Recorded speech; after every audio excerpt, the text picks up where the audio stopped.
हम पुकार पुकार के बोल रहे हैं सर, आदमी लोग सुन रहे नहीं है। ये तो जादू वाला तेल नहीं है, ये 108 जड़ी बूटी का तेल रहता है। लॉस एंजल्स में जंगल की आग के कारण उत्पन्न स्थिति बेहद गंभीर बनी हुई है। इस आग पर काबू पाने के लिए अग्निशमन कर्मी लगातार रात भर काम कर रहे हैं, लेकिन अभी भी आग पूरी तरह से नहीं बुझ पाई है। आने वाले समय पर कहा जा रहा है कि इस आग के और बढ़ने की आशंका है। तेज हवाओं के कारण मौसम विभाग ने रेड फ्लैग चेतावनी जारी कर दी है, जिससे स्थिति और भी विकराल हो सकती है। यूएस नेशनल वेदर सर्विस ने मंगलवार को कहा कि लॉस एंजल्स काउंटी और तटीय दक्षिणी कैलिफोर्निया के जंगलों में आग के बढ़ने का खतरा है।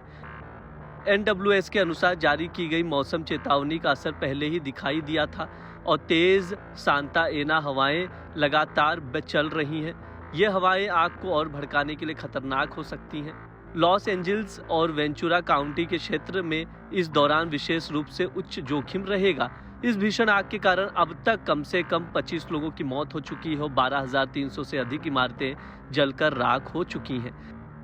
इसके अलावा 40,600 एकड़ से अधिक क्षेत्र आग की चपेट में आ चुका है। पैलिसेड्स और ईटन के जंगलों में लगी आग पर कुछ हद तक काबू पाया गया है, लेकिन स्थिति अभी भी नियंत्रण से बाहर है।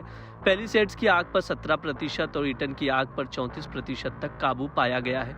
अधिकारियों को इस बात का डर है कि तेज हवाओं के कारण नई आग भी लग सकती है या मौजूदा आग फिर से फैल सकती है। इस खतरे को देखते हुए लॉस एंजल्स काउंटी में लगभग 88,000 लोगों को मंगलवार सुबह सुरक्षित स्थान पर जाने का आदेश दिया गया। इसके अलावा पैलिसेड्स और ईटन जंगलों के आसपास के क्षेत्रों में शाम 6 बजे से सुबह 6 बजे तक कर्फ्यू लागू किया गया है, ताकि स्थानीय सुरक्षा को सुनिश्चित किया जा सके।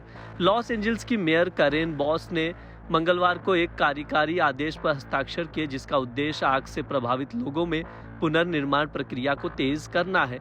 इस आदेश के तहत मलबे हटाने और अनुमति देने की प्रक्रिया को सरल बनाया जाएगा। साथ ही विस्थापित निवासियों के लिए 1400 आवासीय इकाइयां तुरंत उपलब्ध कराई जाएंगी। इसके अलावा कैलिफोर्निया के गवर्नर गेविन न्यूजॉम ने भी एक कार्यकारी आदेश पर हस्ताक्षर किए, जिसमें आग से प्रभावित छात्रों स्कूलों को यथाशीघ्र मदद करने की योजना बनाई गई है। अमेरिकी संघीय आपातकालीन प्रबंधन एजेंसी ने भी कैलिफोर्निया में $8.4 मिलियन से अधिक की आपदा सहायता स्वीकृत की है, ताकि प्रभावित क्षेत्रों में राहत कार्य को गति दी जा सके। कुल मिलाकर लॉस एंजल्स और इसके आसपास के क्षेत्रों में जंगल की आग के कारण उत्पन्न संकट गंभीर बना हुआ है और राहत कार्यों के बावजूद आग पर काबू पाना एक बड़ी चुनौती बनी हुई है।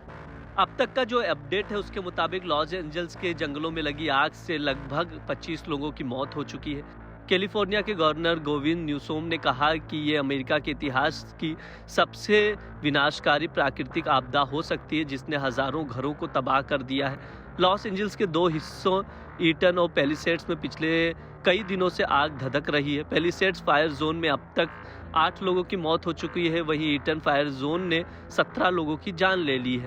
हालांकि अधिकारियों को अभी तक नहीं पता चला है कि लॉस एंजल्स क्षेत्र में घातक आग किस तरह से और किस वजह से लगी, लेकिन उन्हें एक स्पष्ट तरीका पता है कि अंगारे की वजह से आग भड़की है।